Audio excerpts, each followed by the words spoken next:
Hallelujah. आइए प्रार्थना करते हैं। हमारे प्रेमी स्वर्गीय अनुग्रहकारी अच्छे और भले पिता परमेश्वर, आपकी महान उपस्थिति के लिए हम धन्यवाद देते हैं।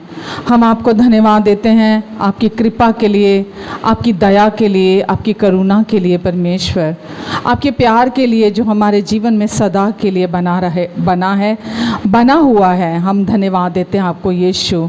आपका प्यार सामर्थी है, आपका प्यार महान है, आपका प्यार हमारी ज़िंदगी है यीशु, क्योंकि आपके प्यार ने हमारी ज़िंदगियों को नया कर दिया, बदल दिया, हमें इतना आशीषित किया कि हम आशीषें कंटेन भी कर पाना हमारे लिए मुश्किल है। इसीलिए आपने हमारे जीवन में लोग दिए ताकि हम उनके लिए भी आशीष का कारण हो। हम आपको धन्यवाद देते हैं यीशु, आपके प्यार ने हमें संभाल लिया और प्रभु आपने हमें आज में जीना सिखाया। हम तो बीते कल में या आने वाले कल में जीते थे, हमेशा बीते कल की और आने वाले कल की चिंताएं करते थे, पर यीशु आपने हमें आज में अब में जीना सिखाया। आपके प्यार ने हमें संभाला। हम यीशु उसके लिए भी आपको धन्यवाद देते हैं, आपकी महिमा करते हैं प्रभु। धन्यवाद, आपने पर्याप्त से अधिक हमें अपना प्यार दिया। आपका प्यार हमारी सामर्थ्य है। हम आपको धन्यवाद देते हैं यीशु प्रभु, धन्यवाद देते हैं यीशु। आज ये फेलोशिप के लिए आपको धन्यवाद देते हैं प्रभु, आपकी उपस्थिति यहाँ है, हम धन्यवाद देते हैं प्रभु। और आज जो महान काम आप यहाँ करने जा रहे हैं उसके लिए भी हम आपको धन्यवाद देते हैं प्रभु, धन्यवाद देते हैं यीशु, धन्यवाद देते हैं प्रभु जी। हमारे वर्शिप टीम को आप ब्लेस करें प्रभु, ब्लेस करें प्रभु जी। और प्रभु अपने पंखों के तले, अपने लहू के नीचे आप पूरी सर्विस को कवर करके रखेंगे और अपनी महिमा को आज हमारे बीच में प्रकट करेंगे। जो लोग आने वाले हैं, जो लोग ऑनलाइन हैं, सबको प्रभु आप नामों नाम ब्लेस करें प्रभु। जब आप आशीष दे देते हैं प्रभु तो कोई कर्स वहाँ, कोई श्राप वहाँ काम नहीं करता प्रभु। इन सब को आप ब्लेस करें, इनके परिवार को, इनके अपनों को भी आप आशीष दें यीशु के नाम से। धन्यवाद देते प्रभु, आपका अनुग्रह, आपकी शालोम शांति मैं इन सब के ऊपर बोलती हूँ। धन्यवाद देती हूँ यीशु, मेरी भी पूरा समय आप मदद करेंगे। मैं आपकी ओर देखती हूँ प्रभु, क्योंकि आप सच्चे सहायक हैं। धन्यवाद यीशु, आप जैसा कोई नहीं हो सकता प्रभु। धन्यवाद यीशु, धन्यवाद प्रभु। जीवन मिलिया मिलिया आशीष तेरी बरकत आई है यीशु। जीवन मिलिया मिलिया ताली बजा के गाएंगे हम अपने प्रभु के लिए। बरकत आई है यीशु। जीवन मिलिया मिलिया आशीष तेरी बरकत आई है यीशु।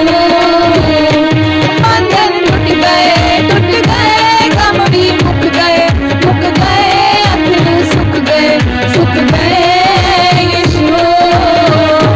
बंधन टूट गए गम भी मुक गए अथरू सुख गए यीशु। जीवन मिलिया आशीष तेरी बरकत आई है यीशु। जीवन मिलिया आशीष तेरी बरकत आई है यीशु।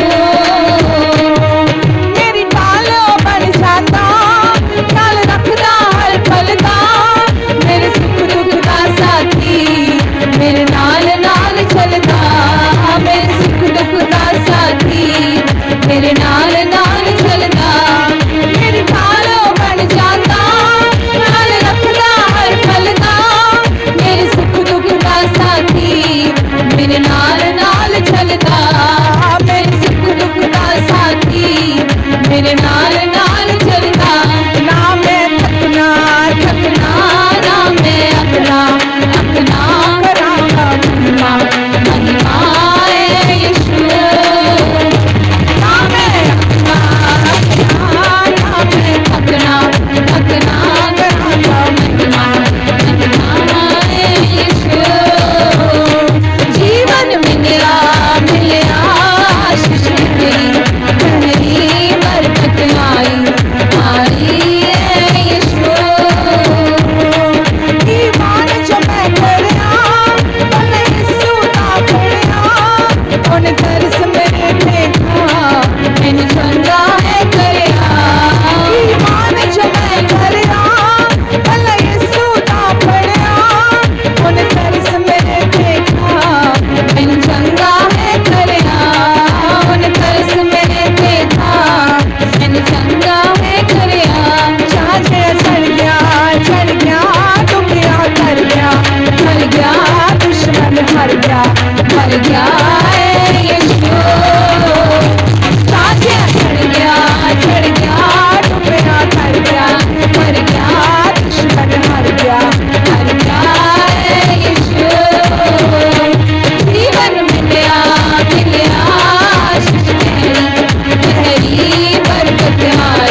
मिला, आशीष ठहरी, बरकत आई यीशु के कारण। यीशु के कारण, जो हमारे यीशु ने पूरा कर दिया, जो क्रूस पर अपना लहू बहाकर अपने प्राणों को बलिदान करके जो यीशु ने कर दिया, जीवन मिल गया हमको। जीवन, यीशु ने अपना जीवन दे दिया, अपने प्राणों को बलिदान कर दिया ताकि हम जीवन पालें। हमको जीवन मिल गया। यीशु श्रापित हुए ताकि हम आशीषित हो जाएं। आज हम आशीषित हैं। आशीषों की बरकतें हमारे जीवन के ऊपर हैं। Hallelujah, hallelujah. धन्यवाद देते हैं यीशु। तेरे मार खाने से यीशु मैंने शिफा पाई है, तेरे खून बहाने से मिली मुझको रिहाई है, तेरे मार खाने से यीशु मैंने शिफा पाई है, तेरे खून बहाने से मिली मुझको रिहाई है,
खुशबू बसाई है मैंने अपनी सांसों में,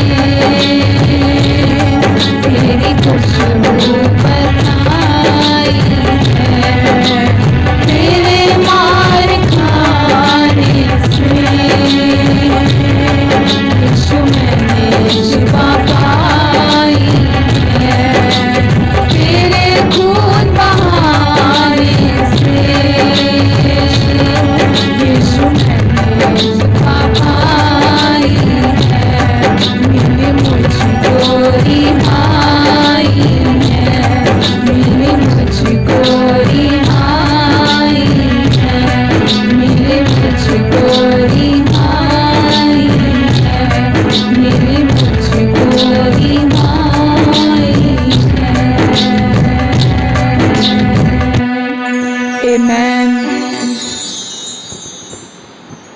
यीशु ने हमारे पाप अपने ऊपर ले लिए, क्रूस की मृत्यु को अपने ऊपर सह लिया। यीशु ने अपने प्यार को क्रूस पर साबित कर दिया। ना केवल क्रूस पर अपनी जान दी, पर हमें सेंत मेंत में धर्मी ठहरा दिया, हमें आशीषों का वारिस बना दिया। सब कुछ, अपना सब कुछ हमें मुफ्त में प्रोवाइड करा दिया। वो भले प्रभु हैं, वो अच्छे यीशु हैं। यीशु, हम दिल से आपको धन्यवाद देते हैं। हम पाप के गुलाम बने हुए थे, शैतान के चंगुल में थे। आपने हमें शैतान के चंगुल से छुड़ाया, धर्म के बंधनों को तोड़ा हमारी ज़िंदगी से, हमें पूरी मुक्ति, पूरी आज़ादी दिलाई। यीशु, आपने, मैंने अपनी सांसों में तेरी खुशबू, तेरे प्यार की खुशबू बसाई है। यीशु का प्यार हमारे दिल में हमेशा के लिए डाला गया है, वो हमारी सांसों से भी बहता है। यीशु ने हमें अपने पूरे मन, बुद्धि, शक्ति, प्राण, हृदय से प्यार किया। धन्यवाद देते हैं यीशु, हम आपको, आपके प्यार के लिए आपकी स्तुति करते हैं, आपके प्यार के लिए आपकी महिमा गाते हैं। यीशु, जो हमें आपसे मिला यीशु, वो दुनिया में कहीं नहीं है। वो आराम, वो शांति, वो विश्राम, वो प्यारा हग, वो प्यारा आलिंगन यीशु सिर्फ आप देते हैं, जो हमारी आत्मा में देते हैं आप। बाहरी कोई भी आलिंगन हमारी आत्मा तक नहीं जा सकता। हमारी आत्मा को शांति, संतुष्टि, तृप्ति आप जब हमें हक करते हैं प्रभु, हमें तब मिलती है। यीशु, हम कितना भटक लें दुनिया में, हम कितना यहाँ वहाँ चले जाएं, पर कहीं वो शांति, वो रेस्ट नहीं है यीशु जो आप हमें देते हैं। हम धन्यवाद देते हैं आपको पिता, धन्यवाद देते हैं यीशु आपको, आपके प्यार के लिए आपकी महिमा करते हैं। यीशु, आपकी महान उपस्थिति यहाँ है, हम उसको इंजॉय करते हैं। हम उपस्थिति में बहते हैं आपकी प्रभु, क्योंकि आप हमें पूरे दिल से प्यार करते हैं। धन्यवाद देते हैं यीशु, हम आपको धन्यवाद देते हैं परमेश्वर। तू है मेरा परमेश्वर पिता, मैं हूँ तेरी संतान। तेरा प्यार मेरे लिए है बड़ा महान। तू है मेरा परमेश्वर पिता, मैं हूँ तेरी संतान। तेरा प्यार मेरे लिए है बड़ा महान।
पिता।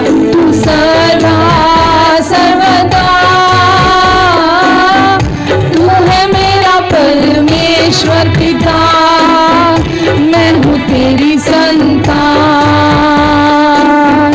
तेरा प्यार मेरे लिए है बड़ा महान। तू है मेरा परमेश्वर पिता, मैं हूँ तेरी संतान। तेरा प्यार मेरे लिए है बड़ा महान, है बड़ा महान, है बड़ा महान, है बड़ा महान। आमेन। यीशु, हम आपको धन्यवाद देते हैं आपके प्यार ने जो हमें दिया। यीशु, हमें आज में जीना सिखाया। ना तो हम बल बीते कल में जीते हैं, ना हम आने वाले कल में जीते हैं। आपके प्यार ने हमें आज में जीना सिखाया। हम आपके प्यार के लिए शुक्र करते हैं आपको प्रभु। आपका प्यार पर्याप्त से अधिक है हमारे लिए। जितनी हमें रोज़ ज़रूरत है उससे बढ़कर आपका प्यार हमारे लिए मौजूद है। आपका प्यार हर पल हमें संभालता है। आपका प्यार हमारी हर ज़रूरत को पूरी करता है। आपके प्यार में हम सुकून पाते हैं। आपका प्यार हमें हर समय संभाल कर रखता है, हमें संपूर्ण बनाता है, हमें सामर्थ्य देता है। हम आपके प्यार के लिए आपको धन्यवाद देते हैं यीशु। हम बार बार आपके प्यार का गुणगान करते हैं, बार बार आपके प्यार के गीत गाते हैं, दोहराते हैं हम बार बार, क्योंकि संसार में वैसा प्यार कहीं है ही नहीं, है ही नहीं। क्योंकि संसार केवल बातें करता है, संसार का प्यार तोड़ देता है, हमें कमज़ोर बनाता है। लेकिन यीशु आपका प्यार हमें स्ट्रॉन्ग बनाता है, हमें सामर्थ्य बनाता है, हमें हर पल संभालता है। हम सिर्फ आपके प्यार की ओर ताकते हैं यीशु। आपने हमें बनाया ताकि हम सिर्फ आपके प्यार की तरफ देखें, सिर्फ आपके प्यार की तरफ देखें, क्योंकि जो आपका प्यार है वो दुनिया का प्यार कभी नहीं हो सकता, किसी रिश्ते का प्यार नहीं हो सकता। हम आपके प्यार को कदर करते हैं यीशु, क्योंकि वो अनमोल है। आपने अपने अनमोल प्यार से हमें प्यार किया है। हम आपके अनमोल प्यार के लिए आपको धन्यवाद देते हैं यीशु। धन्यवाद देते हैं प्रभु, धन्यवाद देते हैं यीशु। आपकी महान उपस्थिति यहाँ है। हम दिल की गहराइयों से आपको धन्यवाद देते हैं। जहाँ आपकी उपस्थिति होती है प्रभु, वहाँ हर बंधन टूट जाता है। आपकी प्रेजेंस शैतान के हर जुए को तोड़ देती है। और आज यहाँ अगर किसी के जीवन में भी दुष्ट ने किसी तरह के बंधन दिए हैं तो वो टूट रहे हैं, वो बंधन खुल रहे हैं यीशु के नाम से, यीशु मसीह के नाम से। आपको मैं धन्यवाद देती हूँ यीशु। आपका अभिषेक यहाँ बह रहा है प्रभु। आप लोगों के मनों को अभिषेक करें, इनके दिलों को अभिषेक करें, इनकी सोचों को अभिषेक करें प्रभु। जो कुछ भी यहाँ आज आप पूरा करने जा रहे हैं यीशु, हम पहले से ही आपको उसके लिए धन्यवाद देते हैं। सब बातों को सिद्धता से पूरा करने वाले यीशु हैं आप। हम दुनिया में निराश होते हैं, हम दुनिया में हमारे दिल टूटते हैं, हम दुखी होते हैं, हम आंसू और पीड़ा महसूस करते हैं। लेकिन आपने कहा, मैं तुझे उदासी के वस्त्र उतार कर अपने आनंद का, स्तुति का वस्त्र उड़ा दूंगा। और आप जो कहते हैं अब वो करते हैं यीशु। जब हम आपकी ओर ताकते हैं यीशु, आप वो सारे ज़ख्म भर देते हैं, वो सारी चोटें भर देते हैं, वो सारे घाव भर देते हैं, वो जो कुछ भी इस टूटे संसार से हमारे अंदर जाने और अनजाने आया है, आप आज़ादी दिलाते हैं। आपका प्यार बाम की तरह काम करता है प्रभु यीशु। हम दिल की गहराइयों से आपको धन्यवाद देते हैं प्रभु, धन्यवाद देते हैं यीशु, धन्यवाद देते हैं प्रभु। जो चंगाई जो कि सामर्थ यहाँ इस समय बह रही है आपकी, प्रभु मैं उसके लिए आपको धन्यवाद देती हूँ प्रभु। धन्यवाद यीशु, धन्यवाद देती हूँ प्रभु जी, धन्यवाद देती हूँ यीशु, धन्यवाद, धन्यवाद यीशु, धन्यवाद प्रभु। आपका अनुग्रह, आपकी शांति हर एक के भीतर गहरे में वास करने पाए। धन्यवाद प्रभु, धन्यवाद यीशु। प्रभु आगे के समय के लिए भी आपको धन्यवाद देते हैं प्रभु। जितने लोग यहाँ हैं, जितने लोग ऑनलाइन हैं, सबको और इनके अपनों को आप ब्लेस करें प्रभु।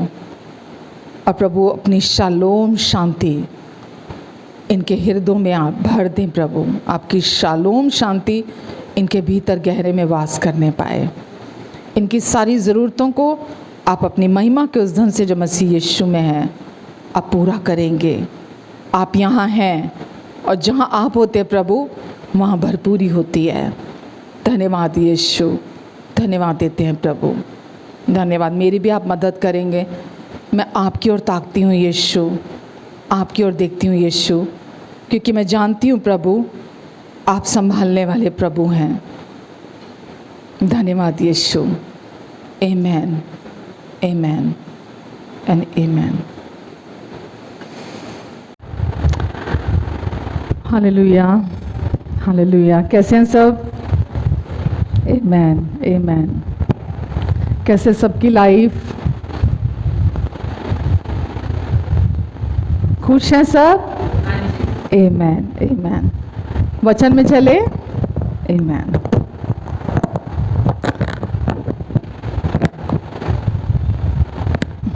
अभी जो हम आज वचन शेयर करेंगे, थोड़ा मैं लास्ट वीक से ले लूँगी, थोड़ा, क्योंकि बहुत लोगों ने बोला कि लास्ट वीक का वचन मिस हो गया था, तो थोड़ा मैं उसमें से ले लूँगी ताकि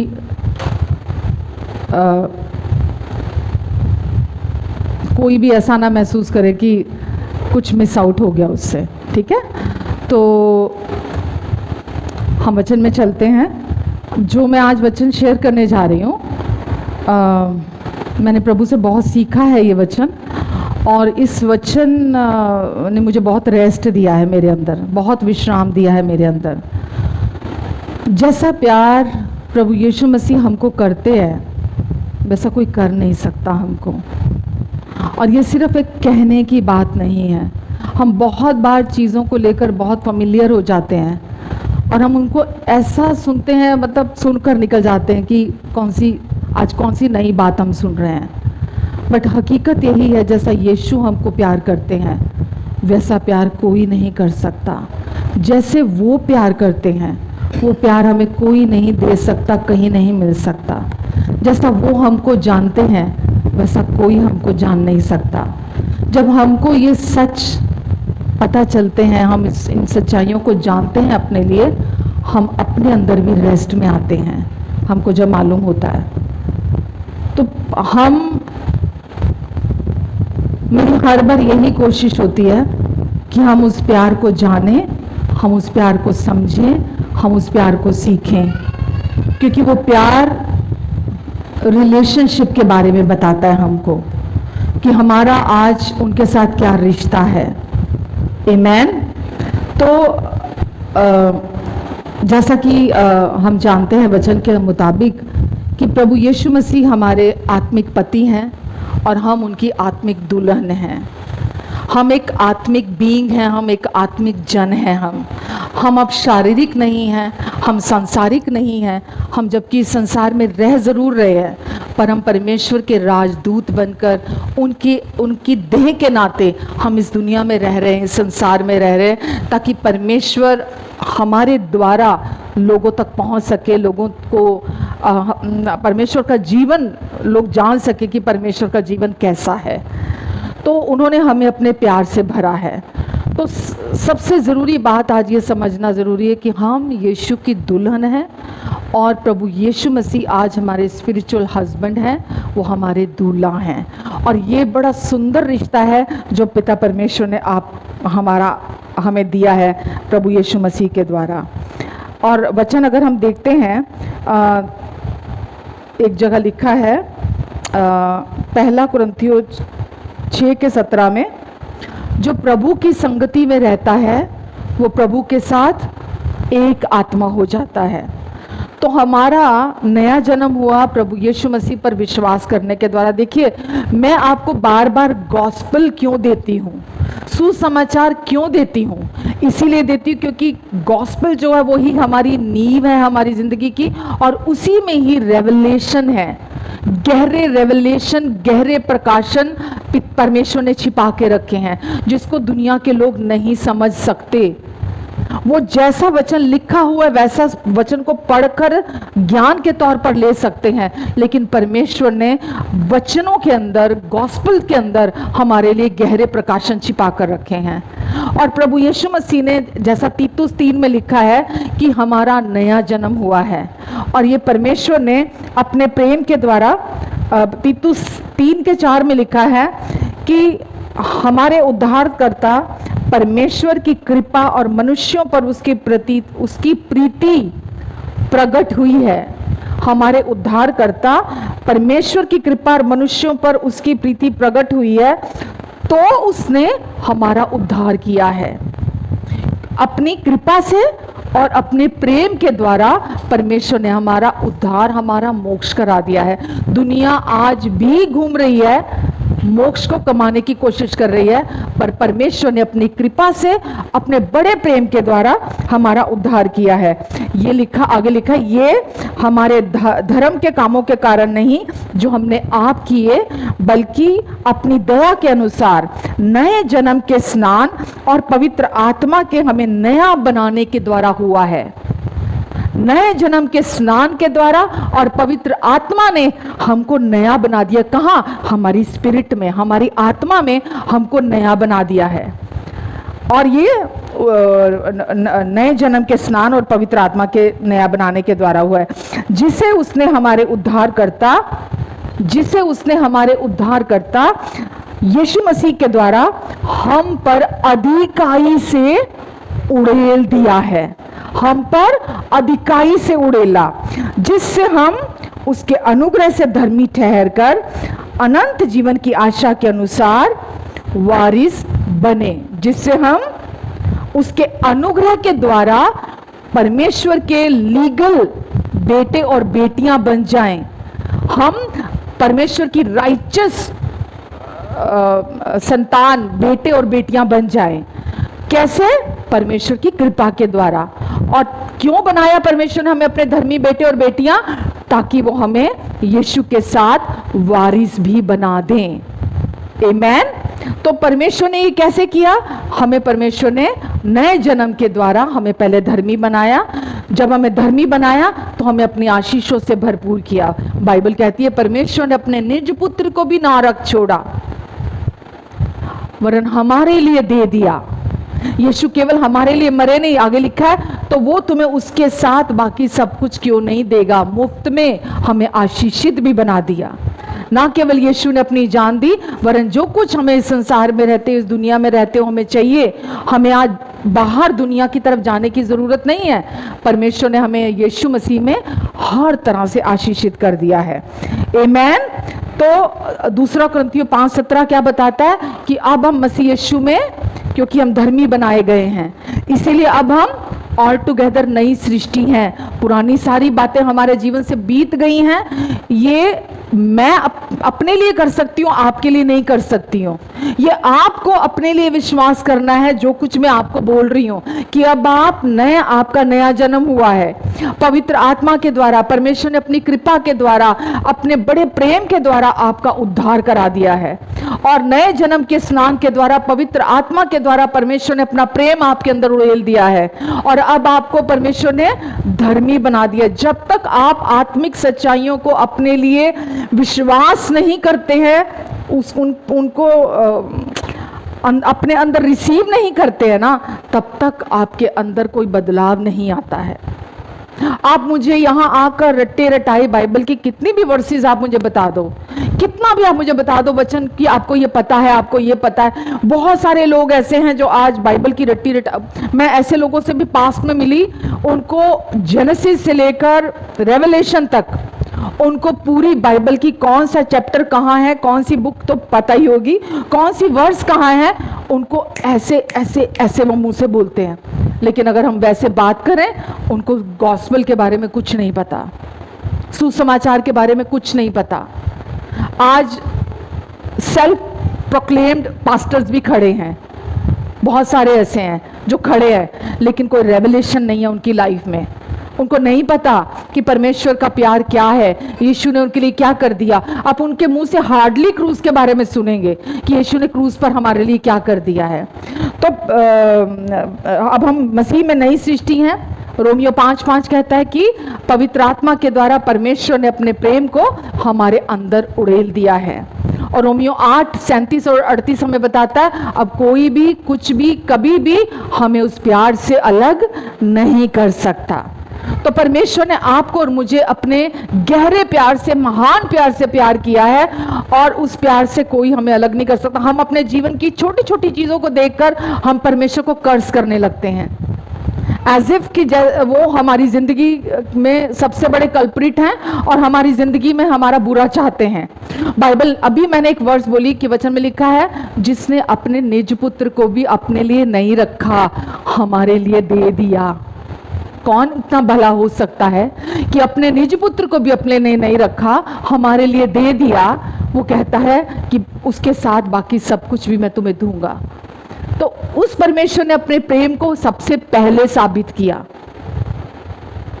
किस लिए अपना पुत्र दे दिया? ताकि एक भी आत्मा नाश ना हो, ताकि कोई आत्मा नाश ना हो, इसीलिए परमेश्वर ने अपने पुत्र को दे दिया।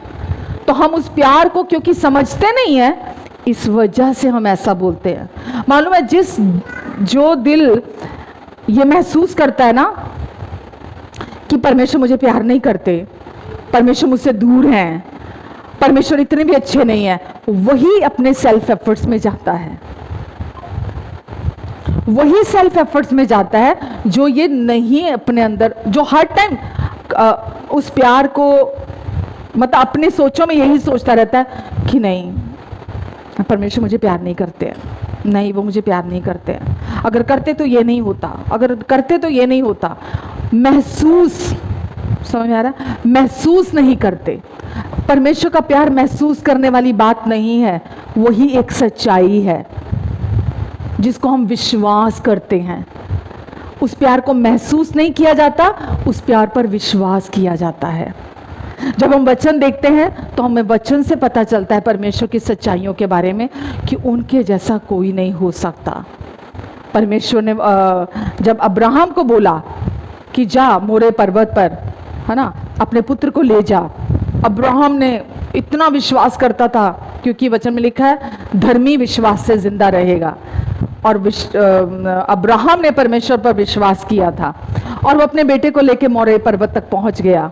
और जब वो वहां पहुंचा तो उसने जिस जानवर के ऊपर अपने बच्चे को लेकर गया था, लकड़ियां लेकर गया था, उसने कुछ नहीं सोचा, कुछ नहीं देखा, उसने अपने बच्चे को लकड़ियां ली और उसके साथ बांधा और परमेश्वर को उसने वो कर दिया। हम देखते हैं ऐसा परमेश्वर जो बलि मांगता है, ऐसा परमेश्वर जो अब्राहम को बोल रहा है कि तू अपना बेटा दे दे मेरे को, ये कैसा परमेश्वर है। लेकिन वहां हमें देखते हैं कि जैसे ही अब्राहम अपने बच्चे को बलि करने लगता है, परमेश्वर उसको वहीं रोक देते हैं, उसको वहीं रोक देते हैं, उसको कि रुक जा अब्राहम, परमेश्वर को बलिदान नहीं चाहिए। परमेश्वर बोलते हैं उस मेढ़े को ले आ जो पीछे झाड़ियों में बंधा हुआ है, सींगों से बंधा हुआ है।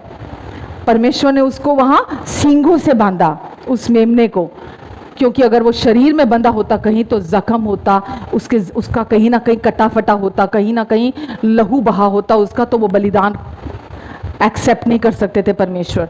तो लिखा है वो झाड़ियों में सींगों से बंधा हुआ था। और फिर उसको अब्राहम, परमेश्वर ने बोला उसको लेकर, वहां लिखा ना परमेश्वर खुद ही उपाय करेंगे, और परमेश्वर ने खुद ही उपाय किया और वो मेढ़ा उसके लिए दिया कि तू इसको बलि कर। परमेश्वर ने उसको बोला कि अब मैं जानता हूं अब्राहम कि तू मुझे कितना प्यार करता है। वहां पे वो जो मेढ़ा था वो कौन था? प्रभु यीशु मसीह का प्रतीक था वो।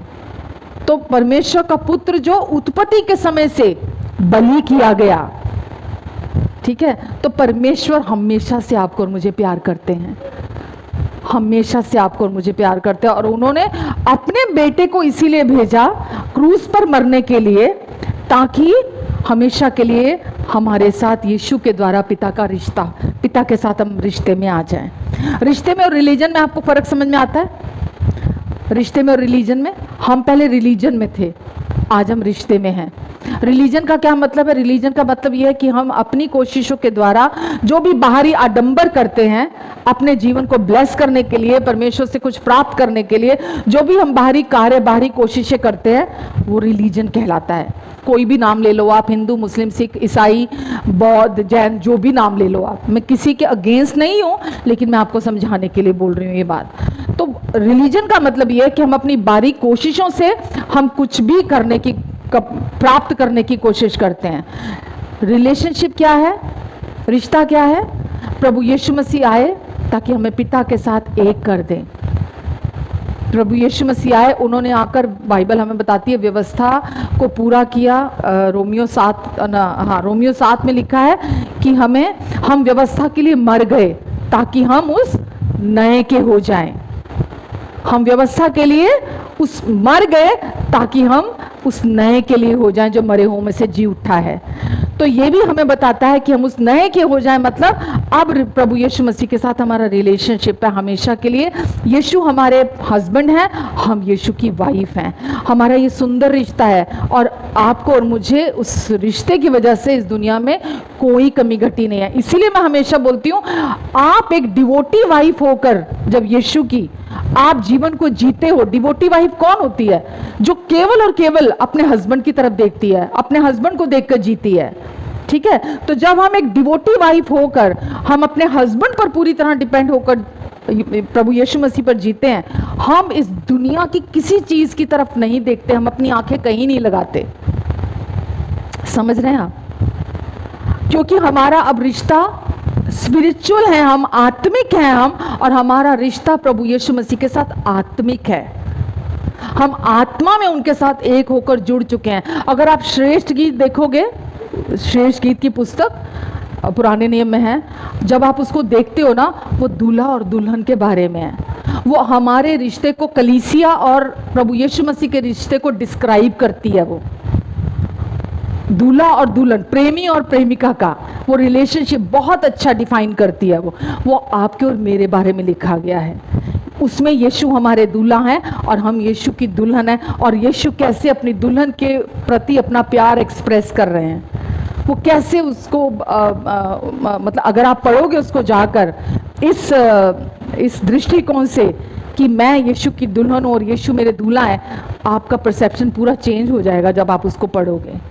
तो ये रिलेशनशिप है आज हमारा प्रभु यीशु मसीह के साथ, जो कि हस्बैंड और वाइफ का है, पति और पत्नी का है। आमेन। इसलिए हम जो पहले थे, हमको उसमें जीना बंद करके आज हम जो बना दिए गए हैं, हमको उसमें जीना शुरू करना है। अगर आप रियल ट्रांसफॉर्मेशन अपनी लाइफ में देखना चाहते हो, तो जो आप पहले थे मसीह में आने से पहले, ठीक है, उसमें जीना बंद करके अब आपको मसीह में क्या बना दिया है प्रभु ने, अब आपको उसमें जीना शुरू करना पड़ेगा, वरना कुछ नहीं बदलेगा। केवल शैतान पार्टी मनाएगा, वो खूब लूटेगा, मजे लूटेगा, इसके अलावा और आपको कोई फायदा होने वाला नहीं। आप टोटली कंफ्यूज हो गए, आपको समझ में नहीं आएगा मेरी लाइफ में चल क्या रहा है, मेरी लाइफ में क्या हो रहा है।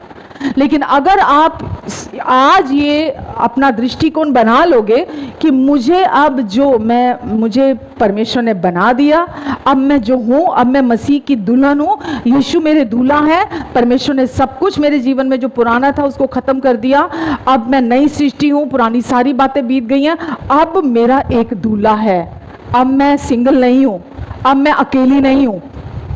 समझ रहे हैं आप? एक वर्ष और पढ़ाती हूँ आपको।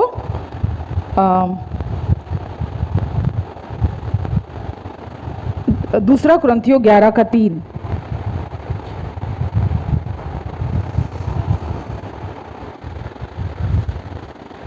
दूसरा कुरिन्थियों 11:3।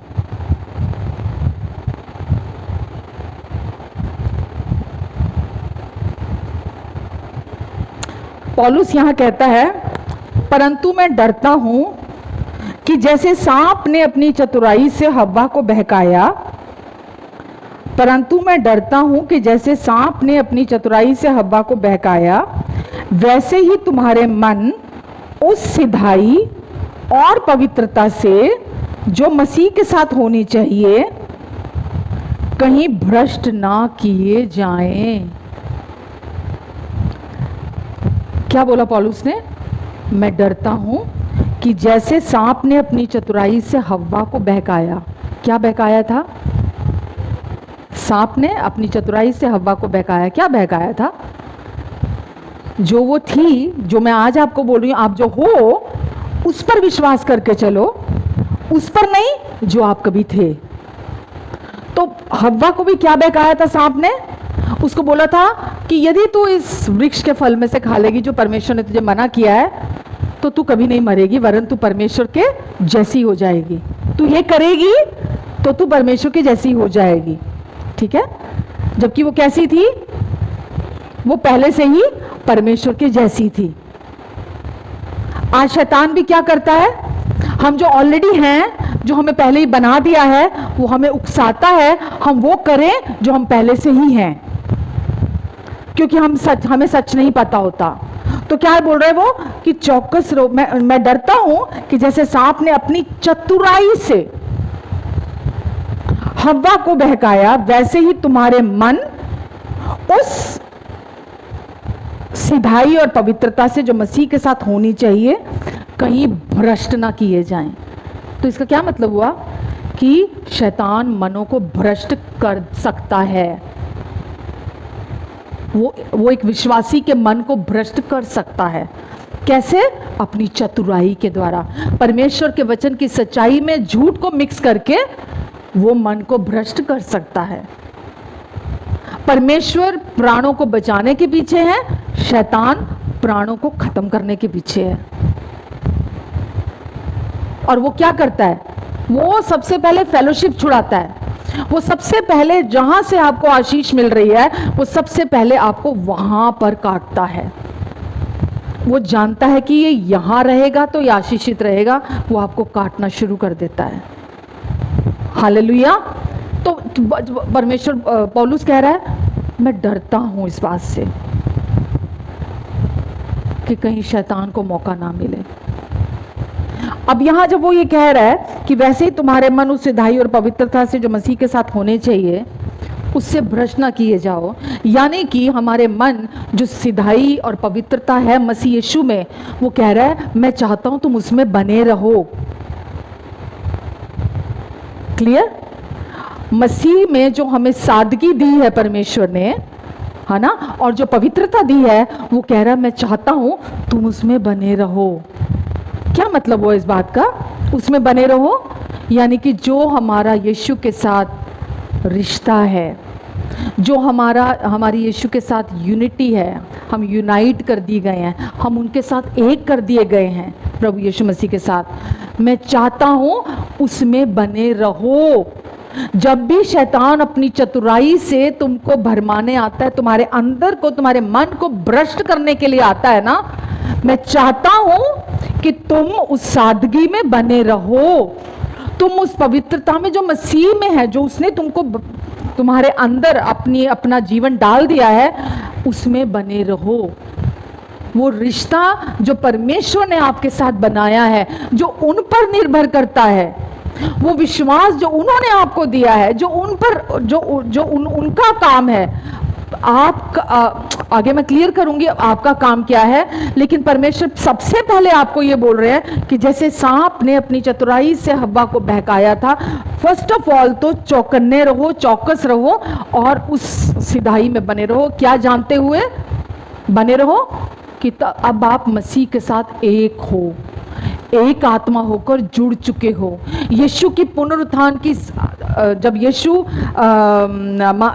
मैंने लास्ट वीक भी बोला, उसके लास्ट वीक भी बोला कि यीशु जब क्रूस पर गए हम यीशु के साथ थे, जब यीशु गाड़े गए हम यीशु के साथ गाड़े गए, जब यीशु जी उठे हम भी यीशु के साथ जी उठे। हम क्यों यीशु के साथ जी उठे? क्यों यीशु के साथ जी उठे? ताकि यीशु हमारे द्वारा अपना पुनरुत्थान का जीवन जी सकें। हम जब यीशु के साथ एक हो गए हैं, वो पुनरुत्थान का आत्मा हमारे अंदर आ गया है, वो इसीलिए आया है ताकि हम यीशु के साथ और यीशु हमारे द्वारा अपना जीवन जी सकें। आमेन। हम अब संसारिक रीति से कुछ भी सोचने के लिए, कुछ भी करने के लिए हम फ्री नहीं हैं। हम फ्री नहीं हैं। अगर मैं सोचिए, मैं सारा टाइम अपना, मेरे पास तो एक ही मन है ना, मैं अपनी सोचों में, अपने विचारों में या तो संसार को जगह दे दूं, और या मैं, मालूम है, मैं अपने जीवन से आपको बोलती हूं, अगर कभी मैंने टीवी देख लिया ज्यादा और मैं मेडिटेट करने अगर बैठी वचन को, ठीक है, तो क्या घूमेगा मेरे मन के अंदर? सच सच बोलो, टीवी घूमेगा ना। मैं अगर मोस्ट ऑफ द टाइम उसके सामने बैठी हूँ और मैं एक के बाद दूसरा प्रोग्राम, तीसरा प्रोग्राम, चौथा प्रोग्राम देख रही हूँ, तो वही सारी पिक्चर, वही सारे सीन, वही सब मेरे अंदर घूमने शुरू हो जाएंगे। और जब मैं मेडिटेट करने बैठूंगी या मैं वचन पढ़ने बैठूंगी, तो कौन सी, क्या मेरे आंखों के सामने, मेरे मन में, मेरे विचारों में क्या घूमेगा? वही चीजें घूमेंगी ना। बट नॉर्मल है ये तो बात, ठीक है ना। तो वचन हमको क्या बोल रहा है कि आप हर समय अपने अंदर जो भी विचार आ रहे हैं, क्या आपके अंदर चल रहा है, आप, पौलुस कह रहा है, उसके प्रति चौकस रहो कि क्या विचार आपके अंदर चल रहे हैं। क्यों? वो उन विचारों के द्वारा ही शैतान ने हव्वा के अंदर काम किया था। उसको एक आइडिया दिया, एक थॉट दिया, एक सजेशन दिया उसको, और उसने ले लिया और वो सोचने लगी, और वैसे ही वो सोचने लगी जैसा वो सोच रहा था, और वैसा ही सोचने लगी, और जो वो चाहता था, जो उसकी इंटेंशन थी, उसने वही कर दिया। तो जो चीज हमारी सोचे ले लेती है, वही हमारा विश्वास होता है। जो चीज हमारे विचार ले लेती है। तो अगर मैं ये चाहती हूं कि मेरा अंदर भ्रष्ट ना किया जाए, मेरा मन भ्रष्ट ना किया जाए, तभी तो स्ट्रगल आता है। जो चीजें बड़ी ही फ्लो के साथ होनी चाहिए, है ना, कोई स्ट्रगल नहीं आना चाहिए, हमको छोटी छोटी बातों में भी स्ट्रगल आता है। इसीलिए स्ट्रगल आता है क्योंकि हमारे अंदर हमने बहुत कुछ को जगह दे दी है। हम सब सीख रहे हैं, ठीक है, मैं किसी को ब्लेम नहीं कर रही हूं। जैसे पौलुस आगाह कर रहा था, मैं भी आपको आगाह कर रही हूं। मेरा भी कंसर्न है आपके लिए। जैसा वो कह रहा कि मैं डरता हूं कि जैसे हव्वा ने सांप को बहकाया, ऐसे ही वो तुम्हें अपनी चतुराई में ना फंसा ले और तुम्हें भरमा ना दे, तुम्हारे अंदर को भ्रष्ट ना कर दे। आमेन। तो उसी में बने रहो का मतलब क्या है? यीशु के साथ उस रिलेशनशिप को एंजॉय करो, उस यूनिटी में बने रहो, ये जानते हुए अब कोई भी कुछ भी कभी भी आपको उनसे अलग नहीं कर सकता। आप हमेशा के लिए एक आत्मा होकर प्रभु यीशु के साथ जुड़ चुके हो सकता है आप बीच में रास्ता भटक जाओ, है ना, बीच में आप दुनिया में चले जाओ, संसार में चले जाओ, भटक जाओ आप बीच में, लेकिन उस रिलेशनशिप को, उस कनेक्शन को आप कभी अलग नहीं कर सकते, आप तोड़ नहीं सकते उस रिलेशनशिप को।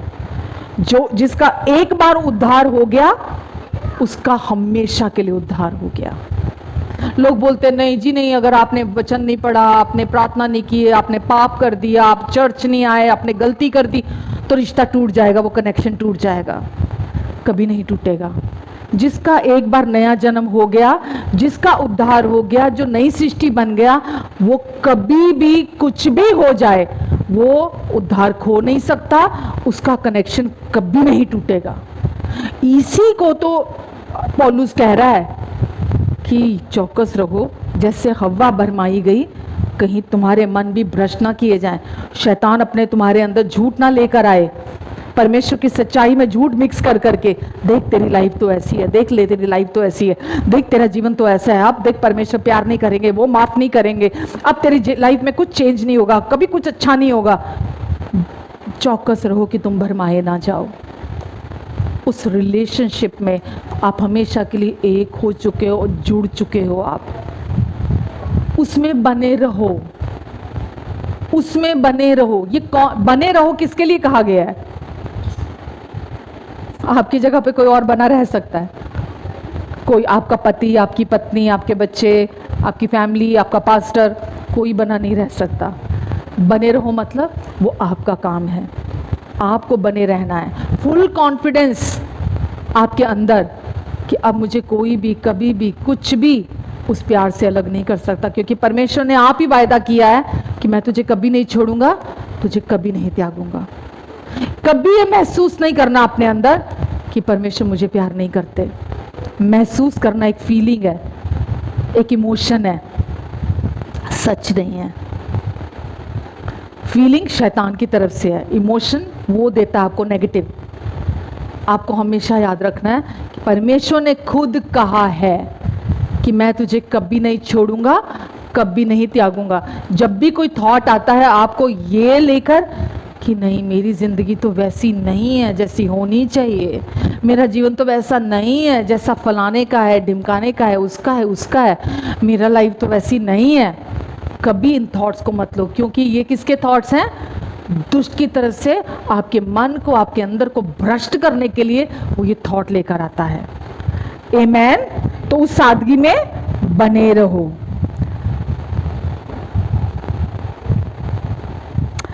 भजन 68:19 में लिखा है,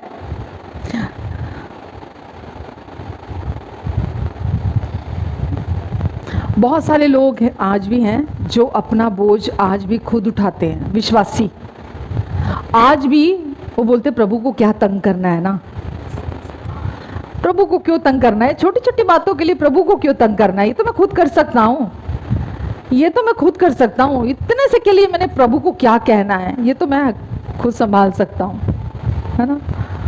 बहुत सारे विश्वासी आज भी ऐसा सोचते हैं और वो बहुत सारी चीज़ें अपने ओन पर करते हैं, अपने सेल्फ एफर्ट से करते हैं, क्योंकि वो प्रभु के प्यार, उस अटूट प्यार को जानते नहीं है कि वो उनके लिए क्या कर सकता है, वो पावर जो उनके अंदर है वो क्या कर सकती है।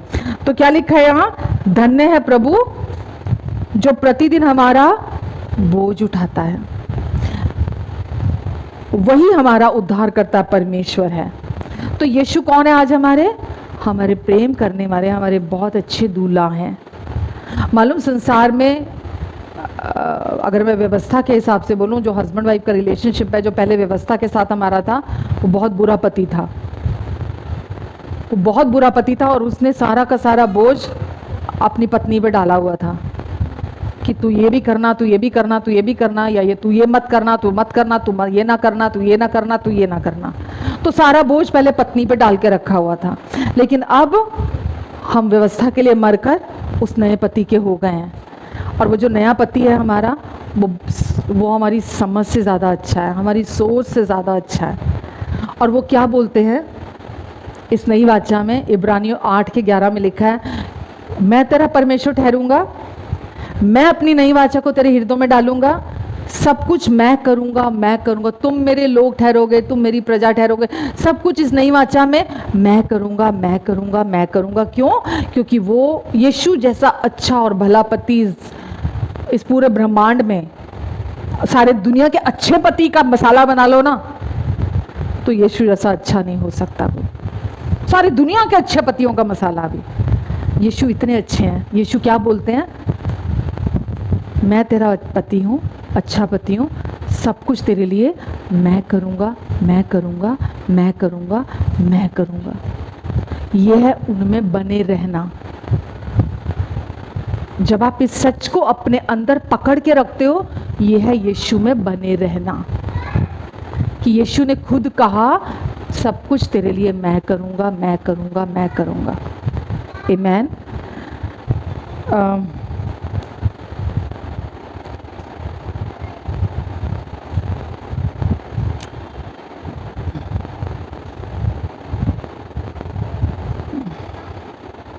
हम दुनिया में आज संसार में जो शादी का रिश्ता देखते हैं, बहुत दुख की बात है कि वो शादी का रिश्ता आज वैसा नहीं होता जैसा कि परमेश्वर ने डिज़ाइन किया था।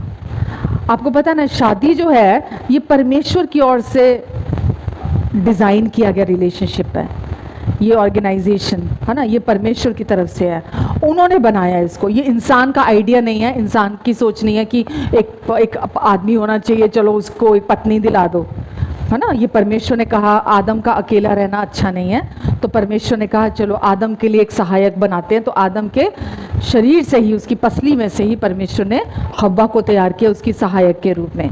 पर हम दुनिया में ये देखते हैं, बहुत सालों से बहुत गड़बड़ियाँ देख रहे हैं, रिलेशनशिप देख रहे हैं, टूटे हुए रिश्ते देख रहे हैं, क्योंकि फॉलन वर्ल्ड में रहते हैं और इस रिलेशनशिप की समझ नहीं है, इस रिलेशनशिप की सच्चाई को, इसकी प्योरिटी को, इसकी महानता को लोग नहीं समझते हैं। इस वजह से आज हम ब्रोकन फैमिलीज देखते हैं, इसी वजह से हम रिलेशनशिप्स में प्रॉब्लम देखते हैं। और जब हम देखते हैं कि आज मैं सिर्फ इस चीज़ को इस्तेमाल कर रही हूँ आपको प्रभु यीशु मसीह के साथ अपने रिश्ते को डिफाइन करने के लिए, ठीक है।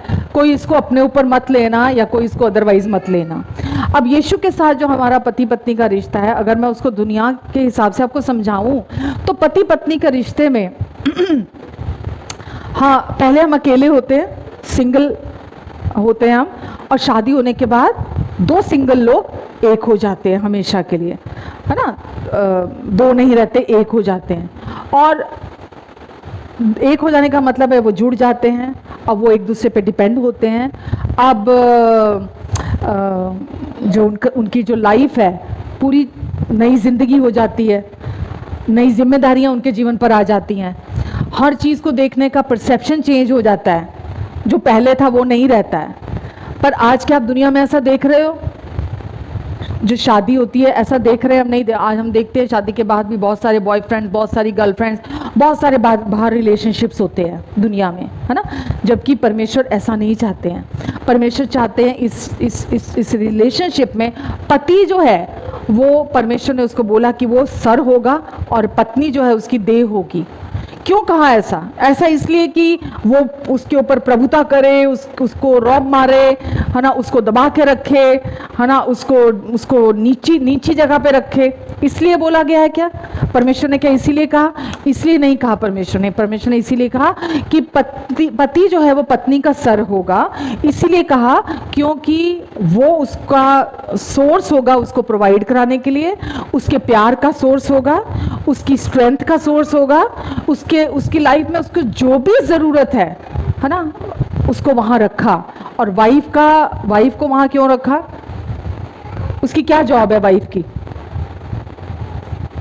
उसको ये पता होना चाहिए कि मेरे ऊपर मेरा पति है, मेरी ज़िंदगी को टेक केयर करने के लिए वो है मेरे ऊपर, वो है, परमेश्वर ने उसको मेरे ऊपर ठहराया है ना। मुझे जो भी चाहिए मेरी ज़िंदगी में वो मेरे जीवन का सोर्स है।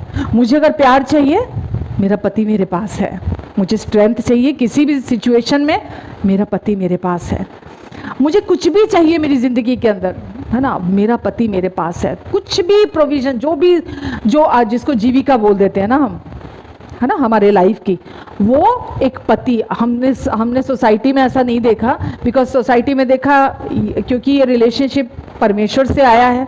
लोगों को परमेश्वर का वचन नहीं पता, वो नहीं जानते परमेश्वर का वचन कि क्यों ठहराया पति को पत्नी के ऊपर। तो लोगों ने क्या किया, सोचा आदमी पावरफुल पोजीशन में आ गया हर तरह से, अब पत्नी जो है वो उसकी जगह पैर के नीचे है। जबकि परमेश्वर ने क्या ठहराया, वो उसकी सहायक है और वो उस जगह पर है कि वो वाइफ जो है हर ज़रूरत के लिए उस पर डिपेंड रहे। ये वाइफ की जॉब है।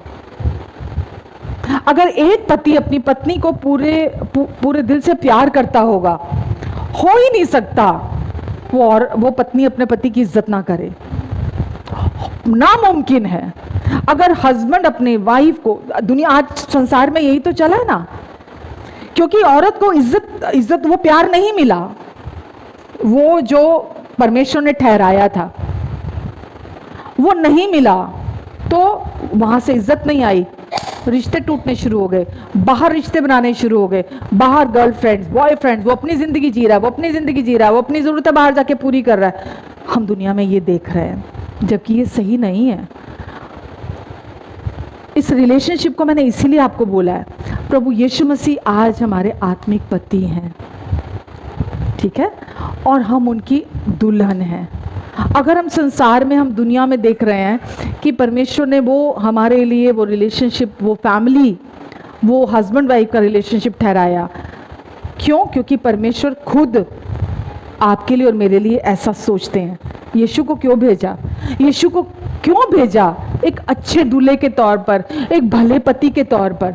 वचन में लिखा है, मेरे को इस वचन ने इतना ब्लेस किया, यशाया में लिखा है, हे दुखियारी। पढ़ोगे आप वचन? यशाया 54 में। Holi spirit, thank you.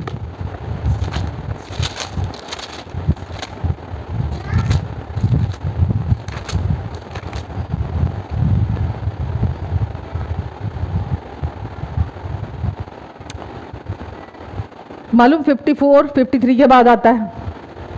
53 में जो यीशु ने क्रूस पर किया, राइट, हमारे अपराधों के लिए घायल हुए, हमारे अधर्म के कामों के लिए कुचले गए, हमारी शांति के लिए अपने ऊपर ताड़ना से ही, और लिखा है उसी के कोड़े खाने से तुम चंगे हो गए। यीशु ने हमारे लिए सारा दुख अपने ऊपर सहा, हमारे सारे बोझ को अपने ऊपर ले लिया। जो हम धर्म के बंधनों में थे, हमें आज़ाद करने आए, अपना लहू बहाया, हर बंधन को धर्म के तोड़ दिया। आज हम डिपेंड नहीं है कि हम कुछ करेंगे तो हमारी जिंदगी में ब्लेसिंग आएगी। हम अपने कार्यों पर, अपने एफर्ट्स पर डिपेंड नहीं है। क्यों? यीशु ने, हमारे अच्छे पति ने सब काम को परफेक्टली पूरा कर दिया। ठीक है, तो वो परफेक्टली पूरा करने के बाद 53 के बाद 54 में क्या आया? हे बांझ, तू जो पुत्रहीन है, जय जयकार कर। तू जिसे प्रसव पीड़ा नहीं हुई, गला खोल खोल कर जय जयकार कर और पुकार, क्योंकि त्यागी हुई के लड़के सुहागिन के लड़कों से अधिक होंगे। यहोवा की वाणी है। अपने तंबू का स्थान चौड़ा कर और तेरे डेरे के पट लंबे किए जाएं। हाथ मत रोक, रस्सियों को लंबी और खूंटों को दृढ़ कर, क्योंकि तू दाहिने और बाएं फैलेगी। तेरा वंश जाति जाति का अधिकारी होगा और उजड़े हुए नगरों को फिर से बसाएगा। मत डर, क्योंकि तेरी आशा फिर कभी नहीं टूटेगी। मत घबरा, क्योंकि तू फिर लज्जित नहीं होगी और तुझ पर स्याही नहीं छाएगी, क्योंकि तू अपनी जवानी की लज्जा भूल जाएगी और अपने विधवापन की नाम धराई को फिर स्मरण नहीं करेगी, क्योंकि तेरा कर्ता तेरा पति है। क्योंकि तेरा कर्ता तेरा पति है, तेरा बनाने वाला, तेरा सृष्टिकर्ता, तेरा कौन है? तेरा पति है। उसका नाम सेनाओं का यहोवा है। और चलो आगे, मैं आपको सिर्फ ये दिखाना चाहती थी कि वो आपका, जिसने आपको बनाया, माँ के गर्भ में आपकी रचना की, आज वो आपका पति है। वो आपके साथ है, वो आपका ख्याल रखते हैं। जीवन भर ख्याल रखने के लिए वो आपके अंदर आए हैं। जीवन भर आपका ख्याल रखने के लिए वो आपके साथ एक आत्मा हुए हैं। आपको अपने साथ जोड़कर एक कर दिया है हमेशा के लिए। आपको चंगाई चाहिए? कौन है आपकी चंगाई का सोर्स? डॉक्टर? मेडिकल वर्ल्ड आपकी चंगाई का सोर्स है? आपको कुछ, जो भी आपको दुनिया में, जो भी आपकी ज़रूरत आती है, आपको संसार में, दुनिया में भागने की ज़रूरत नहीं है। आज हम, क्योंकि मैं इतने हफ्तों से हीलिंग के बारे में बात कर रही हूँ, चंगाई की अगर मैं बात करूं, तो जब यीशु ने क्रूस पर पूरा हुआ कहा, आपकी चंगाई को क्या उन्होंने बकाया छोड़ा? आपकी चंगाई को भी उन्होंने क्रूस पर पूरा कर दिया। आज जब आप इस रिलेशनशिप को जानते हो ना कि यीशु मेरे पति हैं और मैं यीशु की पत्नी हूं, तो जब आपको चंगाई की भी ज़रूरत पड़ती है तो यीशु आपकी चंगाई का सोर्स है। मैंने लास्ट वीक भी एक बात बोली थी, जब आज किसी का सर दर्द होता है, कमर दर्द होता है, पेट दर्द होता है, फीवर आता है, कोई इन्फेक्शन आ गया, कोई कुछ भी छोटी मोटी चीज़ें भी होती हैं लाइफ में, सबसे पहले कौन याद आता है? सच बोलना, डॉक्टर याद आते हैं ना सबसे पहले। जबकि होना क्या चाहिए? उसी में बने रहो, उस रिलेशनशिप में बने रहो। परमेश्वर कहते हैं तुम यीशु के साथ, उस चंगाई के साथ एक हो चुके हो। डॉक्टर के पास जाना गलत नहीं है, मैं हमेशा बोलती हूँ ना, thank God for the doctors. क्यों? हमें कभी कोई इमरजेंसी आ जाती है, हमें कभी भी कोई हेल्प चाहिए होती है, तो हमें टेम्परेरी रिलीफ देने के लिए परमेश्वर ने हमारे लिए डॉक्टर्स को ठहराया है। लेकिन हम डिपेंड, जिस पर रहना चाहिए, हम उस पर डिपेंड ना रहते हुए, जिसके साथ हम एक हो चुके हैं, हम किस पर डिपेंड हो जाते हैं?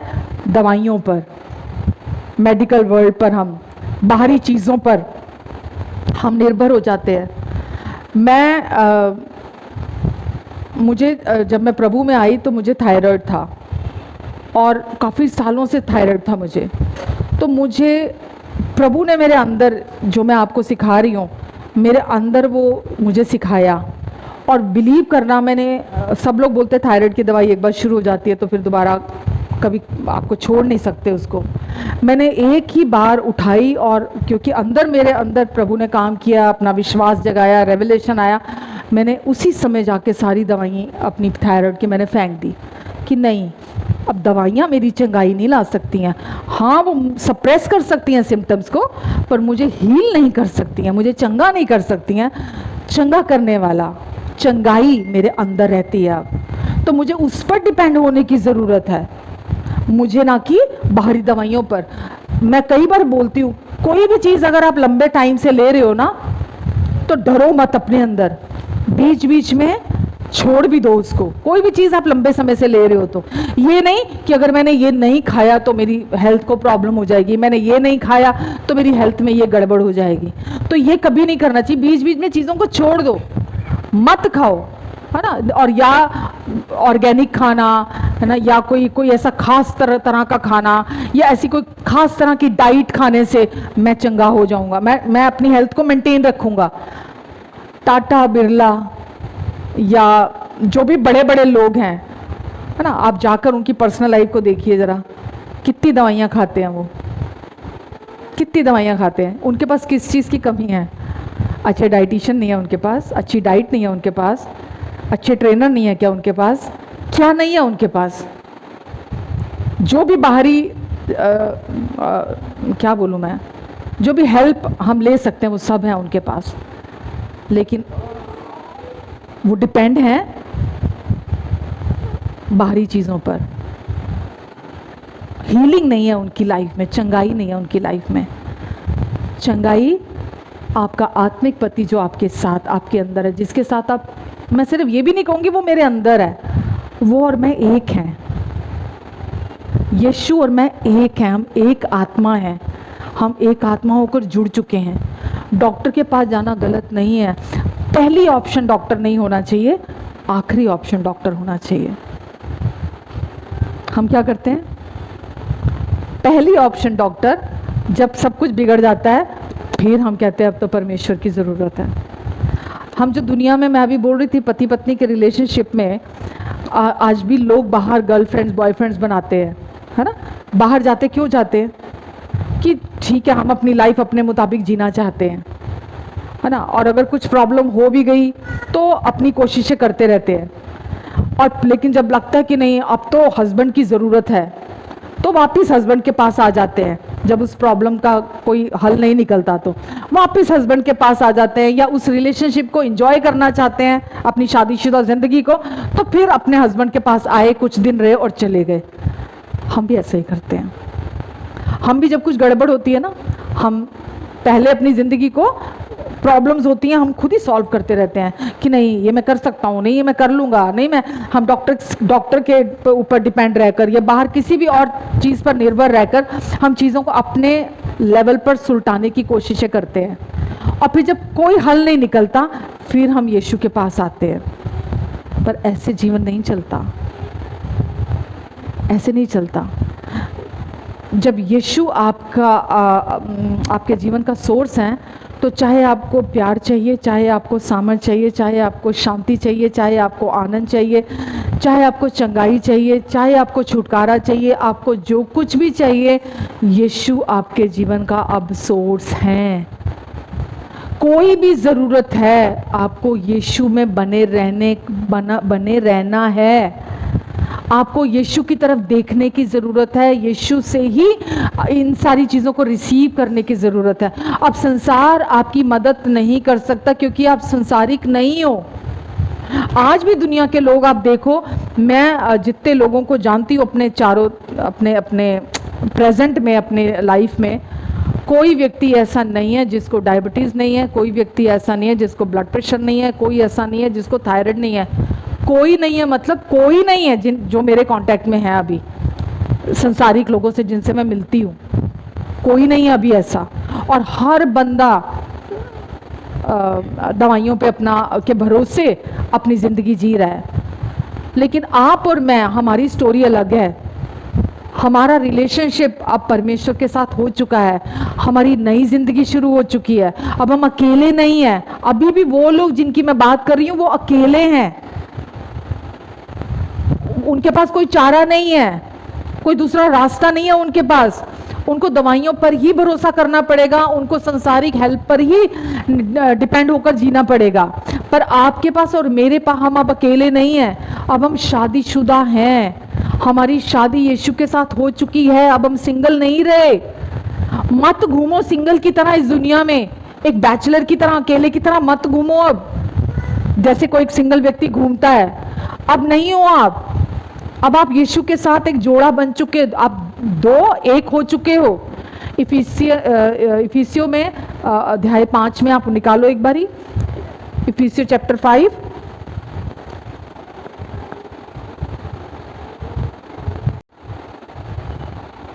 के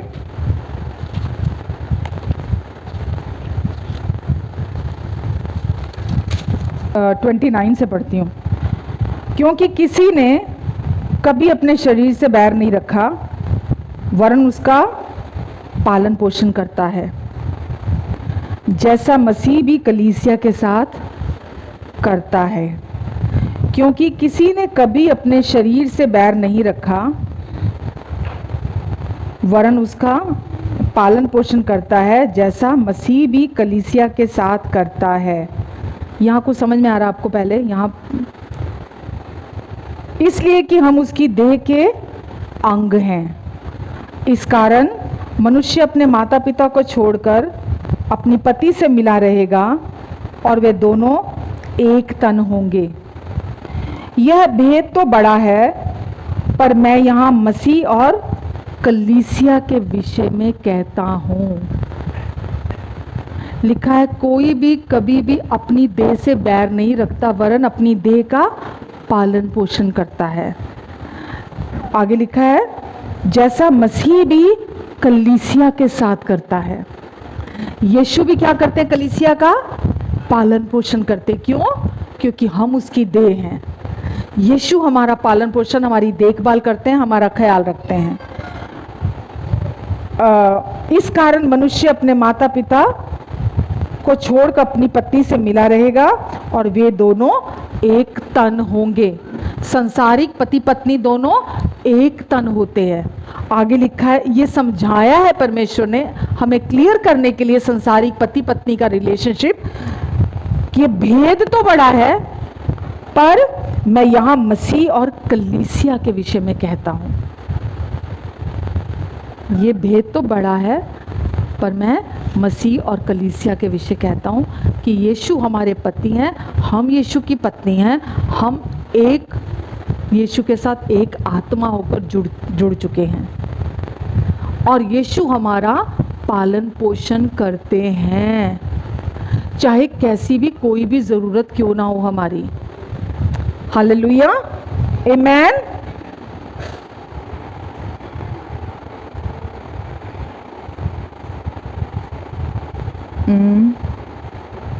पत्नी का, पति पत्नी का रिश्ता, मतलब अगर यीशु हमारा पालन पोषण करते, क्या मतलब हुआ उसका? वो हमारा सोर्स है। कुछ भी चाहिए ना आपको, वो हमारा पालन पोषण करते हैं। हमें वो दिखते नहीं, इसका मतलब ये नहीं कि हम फीलिंग्स के हिसाब से चलना शुरू कर दें।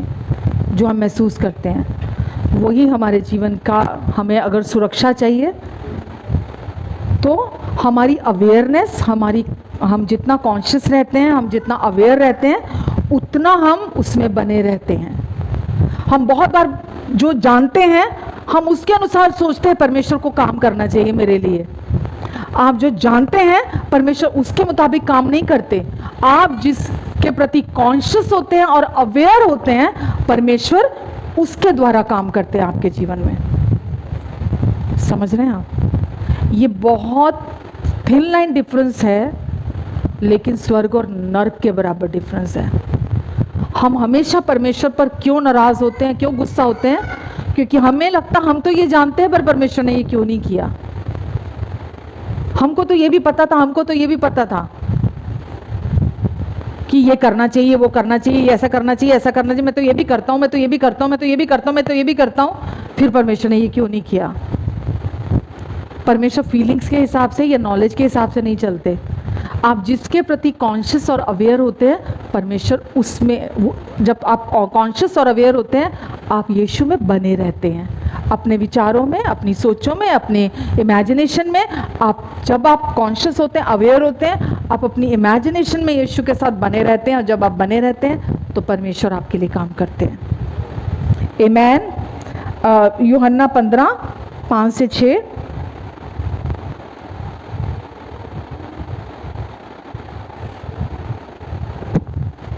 यूहन्ना 15:5-6।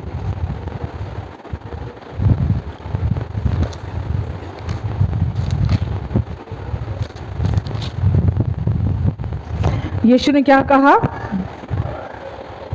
मैं दाखलता हूं, तुम मेरी डालियां। मैं दाखलता हूं, तुम मेरी डालियां हो। क्यों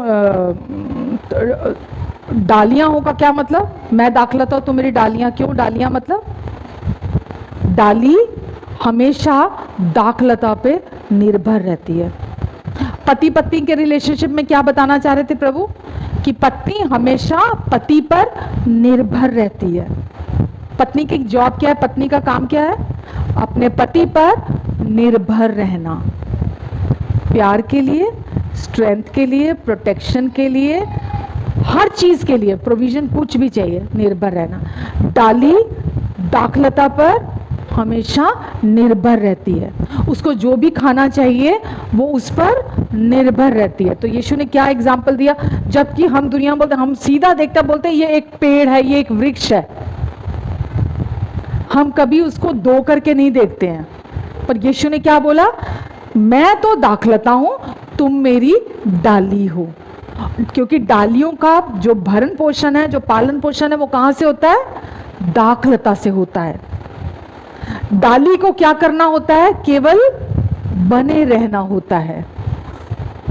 डाली को दाखलता के साथ बने रहना होता है। वो दो होते हुए एक होते हैं। हमें बाहर से वो दो दिखाई दे रहे होते हैं, लेकिन अंदर से वो एक है, डाली और दाखलता। और जो कुछ भी चाहिए जीवन भरण पोषण, वो डाली को दाखलता से मिलता है। डाली दाखलता से कब गई सप्लाई और वो डाली तक कब खत्म हो गई, हमें बाहर से दिखाई दे रहा होता है। हमें बाहर से पता चल रहा होता है कि कब वहां से सप्लाई गई और कब वहां जाके पूरी हो गई। हमें कभी नहीं दिखाई दे रहा होता, लेकिन ये काम निरंतर चल रहा होता है। क्यों? क्योंकि वो दोनों एक हैं। डाली दाखलता के साथ जुड़ी हुई है। ऐसे ही यीशु कह रहे हैं, तुम और मैं हूं, मैं तुम्हारी दाखलता हूं, तुम मेरी डाली हो। तुम सिर्फ मुझ में बने रहो, तुम कॉन्शियस रहो, अवेयर रहो इस सच्चाई के साथ कि अब तुम और मैं हमेशा के लिए एक हो चुके हैं। तुम्हारा पालन पोषण, क्योंकि मैं तुम्हारा सिर हूं, तुम मेरी देह हो, इसीलिए तुम्हारा पालन पोषण मैं करूंगा। तुम्हें चंगाई चाहिए, वो मुझसे मिलेगी। तुमको कोई भी तुम्हारे लाइफ में फाइनेंसिस का कोई ऐसा सिचुएशन आ गई है, वो तुमको मैं दूंगा। तुमको प्यार चाहिए, तुमको मैं दूंगा। तुमको शांति चाहिए, मैं तुम्हारा सोर्स हूं। तुमको आनंद चाहिए, मैं तुम्हारा सोर्स हूं। तुमको सुरक्षा चाहिए, मैं तुम्हारा सोर्स हूं।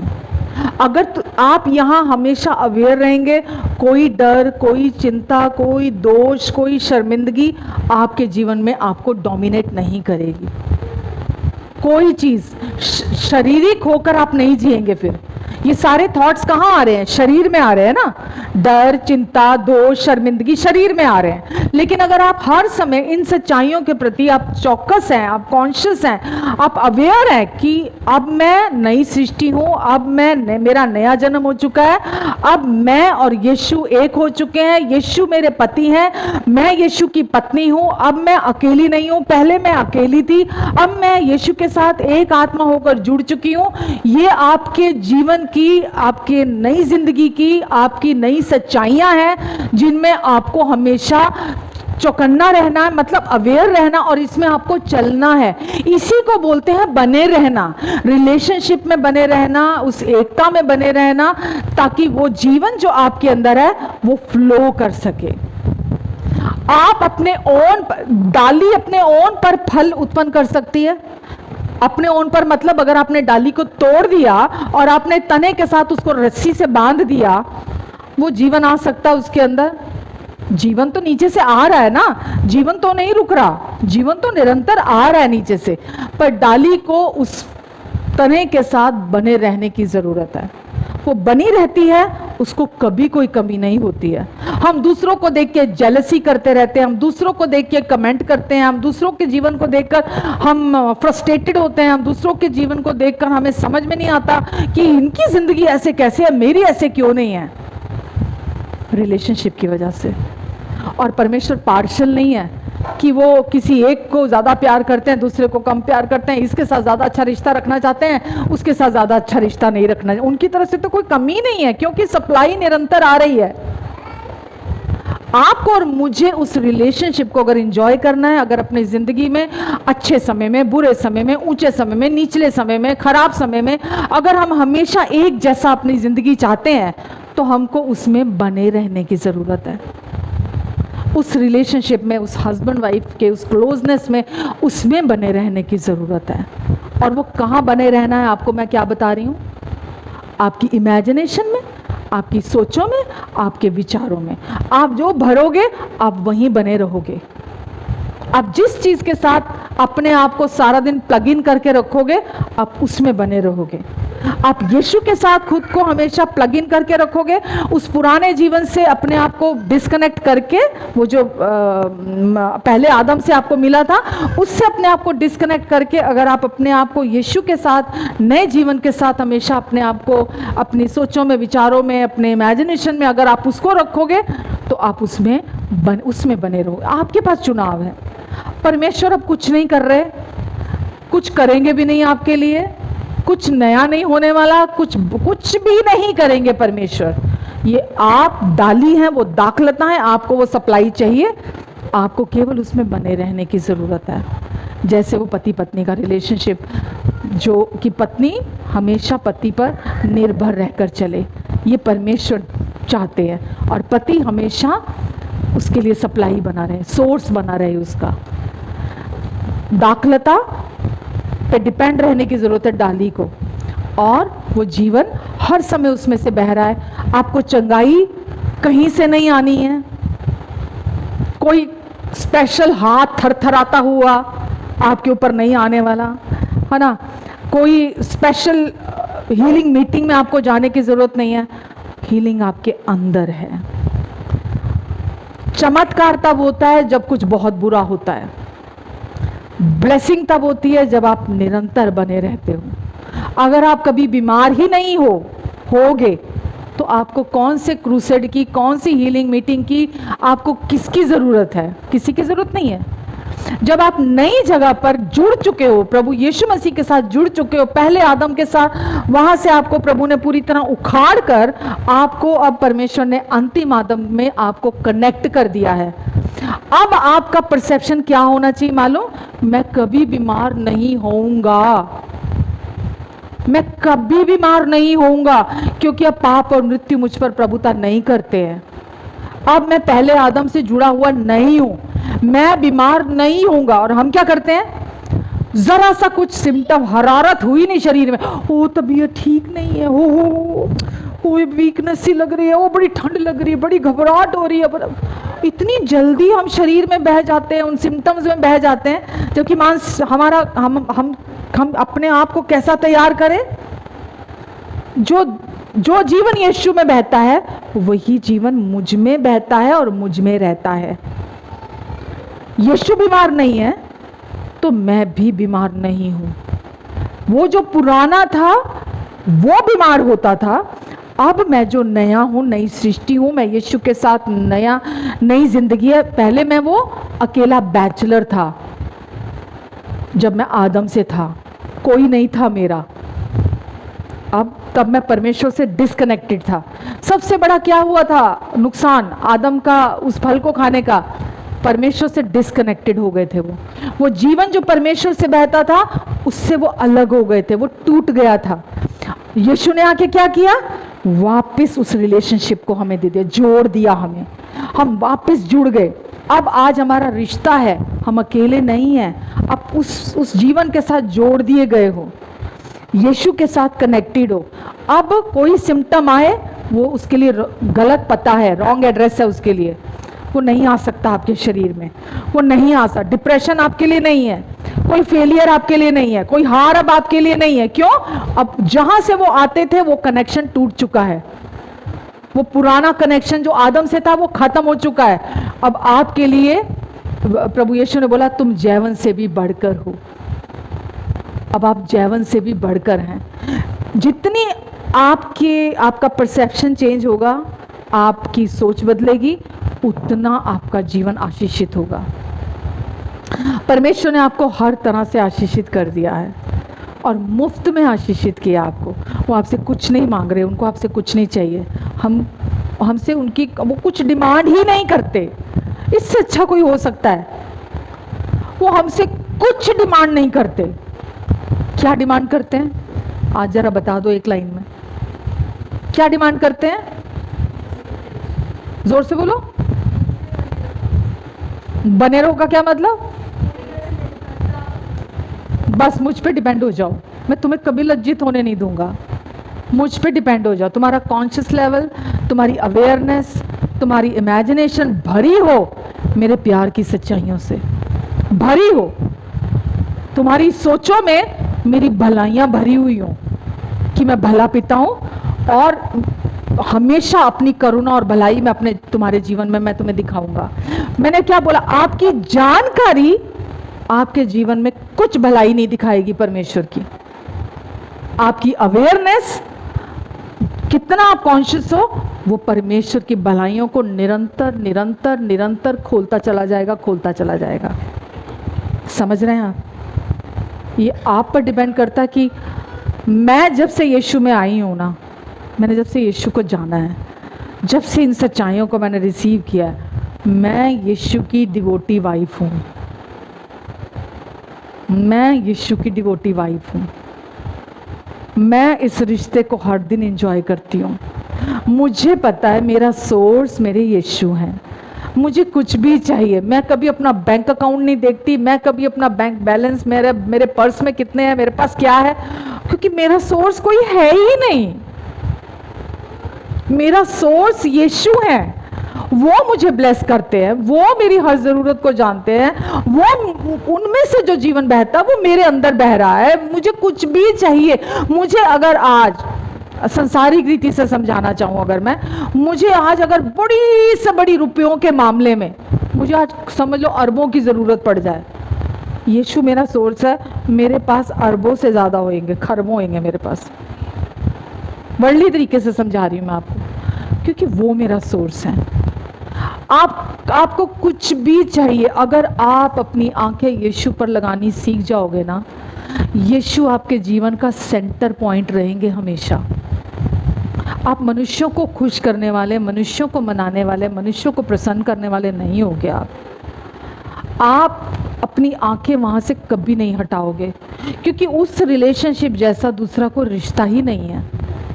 आप दुनियावी किसी भी इंसान को देख लो, कोई भी हो, आपके पेरेंट्स हैं, बच्चे हैं, या कोई भी है, हस्बैंड है, वाइफ है, कोई वो मुकाबला कर सकता है क्या? मैंने बोला ना, दुनिया का सारा अच्छे लोग मिला लो, अच्छे पति मिला लो, या अच्छी पत्नियों का मसाला बना लो, अच्छे माँ का, अच्छे पिता का मसाला बना लो, अच्छे बेटी का, अच्छे बेटे का, कभी भी उनके जितना अच्छा कोई नहीं हो सकता।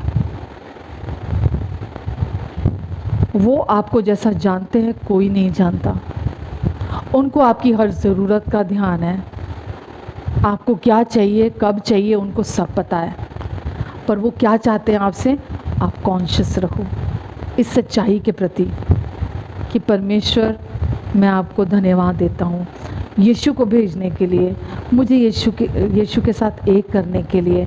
मैं यीशु आपके साथ एक आत्मा, ये जो वचन है, ये जो सच्चाइयाँ हैं, ये आपके अंदर, आपकी इमेजिनेशन में, जैसे वो टीवी प्रोग्राम घूमने लग जाते हैं ना, मैं तो तौबा करती हूँ अगर कभी ऐसा हो जाए ना, क्योंकि हम सीखते कैसे हैं, ऐसे तो सीखते हैं ना कि कोई अगर आपने गाना गुनगुना दिया, मैं पढ़ रही हूँ अगर, तो वो गाना ही बजता जाएगा अंदर।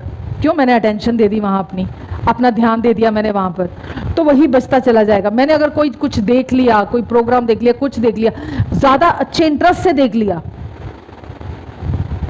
है ना, ज़्यादा ध्यान से देख लिया, तो मैं अगर पढ़ रही हूँ तो पढ़ तो मैं आ रही हूँ, पर पिक्चर उसी की आ रही है सामने। ऐसे नॉर्मली ऐसा होता है, नॉर्मली ऐसा होता है। तो आपको और मुझे कुछ मैं रोक नहीं रही कि टीवी ना देखो, पिक्चर ना देखो, ये मत करो, वो मत करो, कुछ मना नहीं कर रही मैं आपको, कुछ नहीं। मैं केवल ये कह रही हूँ उसमें बने रहो, यीशु में बने रहो, उसके प्रति सचेत रहो, उसके प्रति कॉन्शियस रहो, हमेशा जागरूक रहो कि कोई भी कुछ भी अब मुझे उनसे अलग नहीं कर सकता, उनके प्यार से। यीशु और मैं एक आत्मा होकर जुड़ चुके हैं, कोई भी अब इस एकता को अलग नहीं कर सकता, कोई भी नहीं, शैतान भी नहीं, कोई इंसान भी नहीं, मैं भी नहीं, क्योंकि मेरा नया जन्म हुआ है, मेरा उद्धार हुआ है, और ये परमेश्वर ने अपनी कृपा से, अपने बहुत बड़े प्रेम के द्वारा मेरे जीवन में किया है। तो मुझे उस दाखलता के साथ बने रहने की ज़रूरत है, जुड़े रहने की ज़रूरत है, ताकि वो सप्लाई लगातार बहती रहे। आपको चंगाई चाहिए, लगातार दाखलता से मिलेगी। आपको शांति चाहिए, लगातार दाखलता से बह रही है। आपको आनंद चाहिए, लगातार दाखलता से बह रहा है। आपको अंदर रेस्ट चाहिए, लगातार दाखलता से बह रहा है। आपको किसी चीज़ की कमी नहीं होगी। जब आपका कॉन्शियस लेवल परमेश्वर के वचन के हिसाब से होगा ना, आप अंदर रेस्ट में होगे, और जब आप रेस्ट में होगे तो आप बहुत फल उत्पन्न करोगे, बहुत फल उत्पन्न करोगे। समझ रहे हैं आप? कितना अच्छा रिश्ता है हमारा यीशु के साथ। मैं अपनी डॉटर लॉ को भी बोलती होती हूँ, कभी कभी वो मुझे बोलती है, मम्मा ये जो आप बोलती हो ना हस्बैंड वाइफ वाला रिश्ता, मम्मा मुझे भी ये वाला रिश्ता जीना है मम्मा। ये जो जीसस के साथ आप बोलते हो ना हस्बैंड वाइफ वाला रिश्ता है, ये मुझे भी जीना है। आपको देखकर ना लोगों के अंदर ये क्रेविंग आनी चाहिए, इतना डिवोटी जीसस के प्रति। क्यों? क्योंकि मेरी ज़रूरत ये संसार पूरी कर ही नहीं सकता, मेरी ज़रूरत ये दुनिया पूरी नहीं कर सकती, तो मैं क्यों कोशिश करूं? कोई रिश्ता पूरी नहीं कर सकता। मेरी ज़रूरत केवल मेरा स्पिरिचुअल हस्बैंड, मेरा पति, मेरा दूल्हा यीशु है, जो मेरे जीवन की हर चीज़ का सोर्स है, केवल वो पूरी कर सकता है। लोग आपको देख के जलन करें, मुझे भी ये चाहिए जो इसके पास है। आमेन, हालेलुया। रुकूं यहीं पे ही। यीशु ने इतना, मतलब वो इतना भर देते हैं हमको कि कंटेन करना भी मुश्किल हो जाता। मुश्किल नहीं, मतलब लगता है कि वो बस बहना शुरू हो गया। अब वो दूसरों की तरफ, दूसरे के, वो एक विधवा स्त्री है ना, सारपत की, लिखा ना बाइबल में स्टोरी है उसकी, कि उसके घर में आटा नहीं था, तेल नहीं था, है ना, उसके घर में इतना तेल आना शुरू हुआ सप्लाई कि पड़ोसियों के भी बर्तन, जितने लोग ले लेकर आए वो भी बर्तन भर गए, बढ़ते चले, और जब तक आते रहे बर्तन, सप्लाई बंद नहीं हुई। जैसे बर्तन आने बंद हुए, सप्लाई तो आ ही रही थी पीछे से, लेकिन क्योंकि बर्तन नहीं थे, सप्लाई रुक गई। आपके और मेरे जीवन में, हम अब, वो पुराने नियम में था, हम यीशु के साथ एक होकर जुड़ चुके हैं, वो कभी नहीं रुकेगी सप्लाई। हम जब गलतियां भी करते हैं ना, तो भी हम उनकी भलाइयों को अपने जीवन में देखते हैं। आमेन, हालेलुया।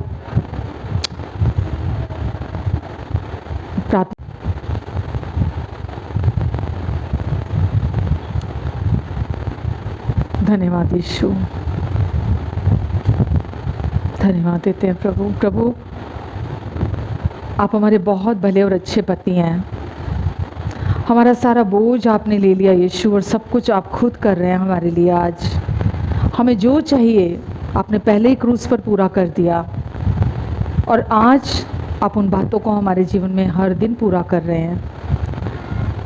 प्रभु, जितने लोगों ने आज आपका वचन सुना है, प्रभु आपने इनके सोचों में, इनके मनों में, इनके विचारों में, इनकी कल्पनाओं में अपना अभिषेक किया है। प्रभु, ये वचन ये कभी नहीं भूलेंगे। प्रभु, इनके जीवन में ये वचन हमेशा बना रहेगा, और ये वचन को अपने जीवन में हर दिन फलवंत होते हुए देखेंगे, 30 गुना, 60 गुना और 100 गुना। धन्यवाद प्रभु, मैं इन सब को ब्लेस करती हूँ यीशु। प्रभु, आप इस वचन को समझने के लिए इनकी मदद और सहायता करेंगे। आपने इनको नई सोच दी है, नए विचार दिए हैं प्रभु आपने इन्हें। प्रभु, ये उठते बैठते, सोते जागते, आते जाते अब इसी के बारे में सोचेंगे, और आप पवित्र आत्मा जी इनकी मदद करेंगे, सहायता करेंगे। मैं दुष्ट के सारे कामों को इनकी ज़िंदगी से तोड़ती हूँ यीशु मसीह के नाम से। हर एक मसीह विरोधी विचार, हर एक ऊंची कल्पना, हर एक ऊंचे गढ़ का इनके अंदर से मैं खंडन करती हूँ यीशु के नाम से, और हर एक भावना को मसीह यीशु का आज्ञाकारी होने का आदेश देती हूँ यीशु के नाम से। धन्यवाद देती हूँ प्रभु, धन्यवाद देती हूँ यीशु। आपका अनुग्रह इनके लिए काफ़ी है। आपने कहा मन का अनुग्रह से दृढ़ रहना भला है। हाँ प्रभु, आप इनके मनों को अनुग्रह से दृढ़ कर रहे हैं प्रभु, और आप कहते हैं वो इनके लिए भला है। धन्यवाद यीशु, आपका अनुग्रह पर अनुग्रह, अनुग्रह पर अनुग्रह इनके लिए बह रहा है यीशु। और प्रभु, आपकी भलाइयों के लिए मैं आपको धन्यवाद देती हूँ यीशु। इन सब पर आप अपना अनुग्रहकारी हाथ बनाकर रखेंगे, इन सब पर, सबके मुख पर अपने मुख के तेज को चमकाएंगे, इनके आने और जाने पर अपनी आशीष को देंगे। प्रभु, अपने करुणा और भलाई को आप हर दिन इनके जीवन में दिखाएंगे। प्रभु, अपनी बुद्धि और अपने फेवर में आप इन्हें बढ़ाएंगे। दुष्ट की हर युक्ति से आप इन्हें बचा कर रखेंगे, अपने लहू के नीचे, अपने पंखों के नीचे इन्हें कवर करके रखेंगे। इनके बच्चों को भी प्रभु आप हर एक तरह के लोभ और लालच से बचा कर रखेंगे। इनका भीतरी मनुष्यत्व, इनका आत्मिक मनुष्यत्व, इनके बच्चों का भी भीतरी मनुष्यत्व आप में बलवंत होता चला जाए यीशु के नाम से। मैं आपको धन्यवाद देती हूँ प्रभु। आपका वचन हमें स्ट्रांग बनाता है, हमें समझ प्रदान करता है, हमारे पाँव के लिए दीपक और हमारे मार्गों के लिए उजाला है। हम इसके लिए भी आपको धन्यवाद देते हैं। अगर कोई बीमार है जो ऑनलाइन हमें देख रहे हैं, सुन रहे हैं, उन सब के जीवन में मैं आपकी चंगाई की घोषणा करती हूँ। शैतान के झूठ और धोखेबाजी के सारे सिम्टम्स को मैं कैंसिल करती हूँ उनकी ज़िंदगी से प्रभु यीशु मसीह के नाम से। प्रभु, आपने इनके लिए, इनकी चंगाई के लिए सब काम को पूरा कर दिया, और इनके शरीरों को मैं कमांड करती हूँ, चंगे हो जाओ और संपूर्ण हो जाओ प्रभु यीशु मसीह के नाम से। धन्यवाद देती हूँ प्रभु मैं आपको।